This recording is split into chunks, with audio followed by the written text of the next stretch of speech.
उत्तर प्रदेश के मुख्यमंत्री का पद का भार संभालते ही योगी आदित्यनाथ एक्शन में आ गए हैं। योगी आदित्यनाथ राज्य में क्राइम पर लगाम लगाने और स्वच्छता अभियान को लेकर काफी गंभीर हैं। पहले दिन ही उन्होंने अपने अफसरों की बैठक बुलाई और सबको स्वच्छता की शपथ दिलाई। अफसरों के सामने राज्य की कानून और व्यवस्था को लेकर अपना एक्शन प्लान भी उन्होंने साफ कर दिया है।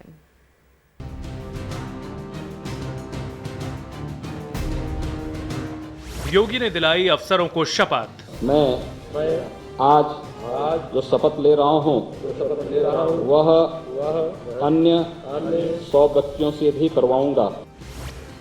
सीएम बनते ही एक्शन में योगी।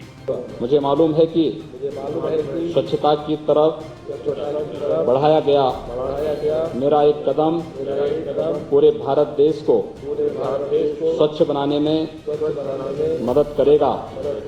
भारत माता की जय। यूपी की कमान संभालते ही सीएम योगी आदित्यनाथ एक्शन में हैं। कानून व्यवस्था को दुरुस्त करने की प्रक्रिया शुरू कर दी गई है। सोमवार को सीएम योगी आदित्यनाथ ने लखनऊ में बड़े अफसरों के साथ मीटिंग की और मीटिंग में अफसरों को स्वच्छता की शपथ भी दिलाई गई। अफसरों से कहा गया कि वो ऐसी शपथ 100 दूसरे लोगों को भी दिलवाएं।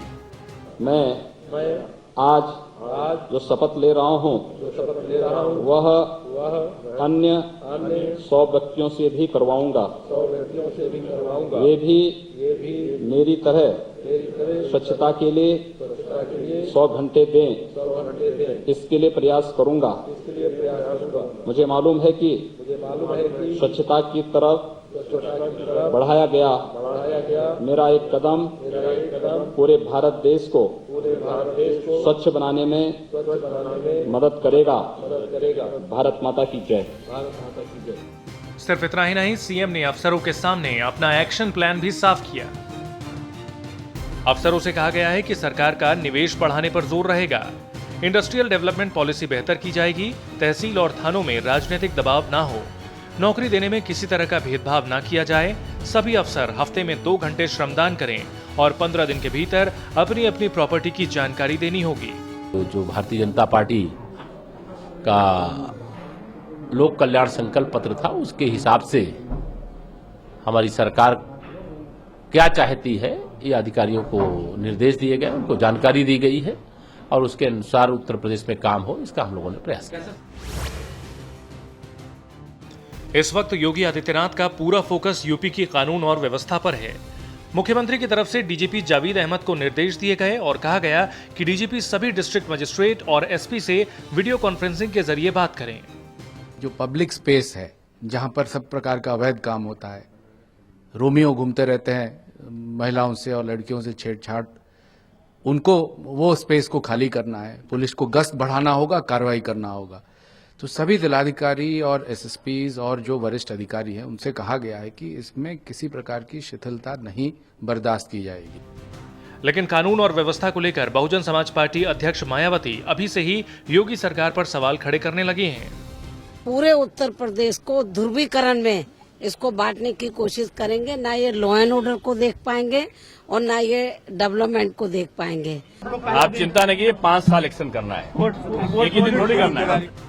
दरअसल योगी आदित्यनाथ के लिए सबसे बड़ा चैलेंज कानून और व्यवस्था को दुरुस्त करना है। इसलिए योगी पहले दिन से ही काम में लग गए हैं। साथ ही सीएम ने अफसरों को नए बजट की तैयारी के निर्देश भी दिए हैं। बजट सत्र 15 जून से 15 जुलाई के बीच बुलाया जा सकता है। इस बीच योगी आदित्यनाथ आज सुबह दिल्ली पहुंच रहे हैं। बीजेपी अध्यक्ष अमित शाह और बड़े नेताओं से योगी आदित्यनाथ की मीटिंग का प्लान है। खबर है कि इस मीटिंग में अमित शाह के साथ मंत्रालय के बंटवारे पर चर्चा होगी। यह तय किया जाएगा कि किसे किस मंत्रालय की जिम्मेदारी दी जाए। आपको बता दें कि 2 उप मुख्यमंत्री समेत 47 मंत्रियों को गवर्नर राम नाईक ने शपथ दिलाई थी। मंत्रियों को उनके विभाग की जिम्मेदारी दिए जाने के बाद से विधानसभा सत्र की तारीख तय की जाएगी।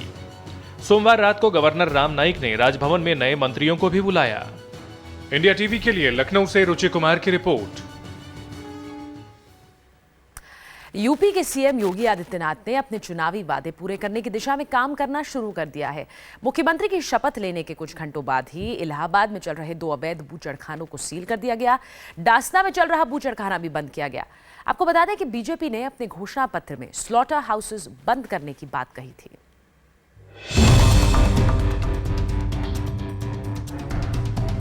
अवैध बूचड़खानों पर गिरी गाज। शपथ ग्रहण के बाद 2 स्लॉटर हाउस सील। बूचड़खानों पर योगी का एक्शन।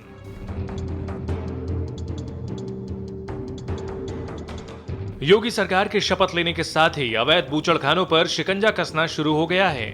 योगी आदित्यनाथ के सरकार संभालने के कुछ घंटों के अंदर ही इलाहाबाद के 2 बड़े बूचड़खानों पर ताला जड़ दिया गया। बूचड़खानों को सील कर दिया गया।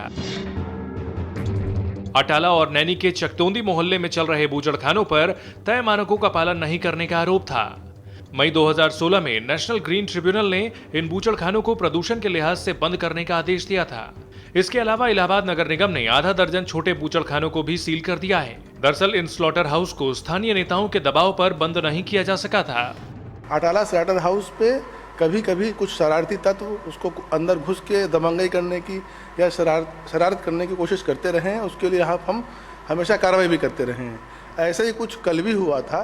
कुछ तत्वों ने वहाँ पहुँच के ताला तोड़ दिया था, जिसके लिए हमको फोर्स बुलानी पड़ी थी और कार्रवाई करके पुनः ताला लगा दिया गया। इलाहाबाद के बाद जौनपुर में भी एक बूचड़खाना बंद कर दिया गया है। कोतवाली इलाके के शेख मोहम्मद इलाके में बना ये बूचड़खाना बिना लाइसेंस के चल रहा था। दरअसल यूपी विधानसभा चुनाव के वक्त बीजेपी ने बूचड़खानों को बंद करवाने का ऐलान किया था।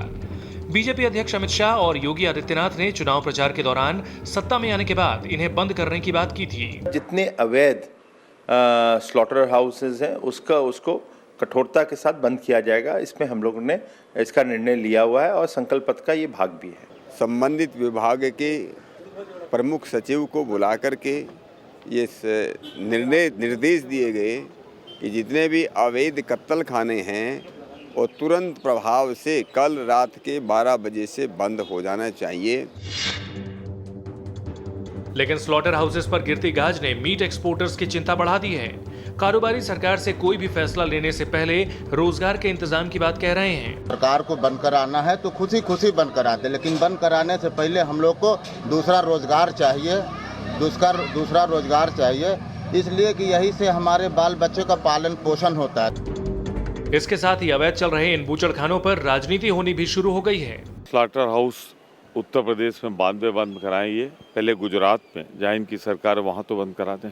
अब अगर ऐसा होता है तो उसका स्वागत करेंगे, हाँ, लेकिन इंसानी कटान न हो इसकी आड़ में। बीफ एक्सपोर्ट के मामले में भारत दुनिया में दूसरे नंबर पर है। आपको बता दें कि चुनाव के दौरान बीजेपी के संकल्प पत्र में बूचड़खानों को बंद करने की बात की गई थी।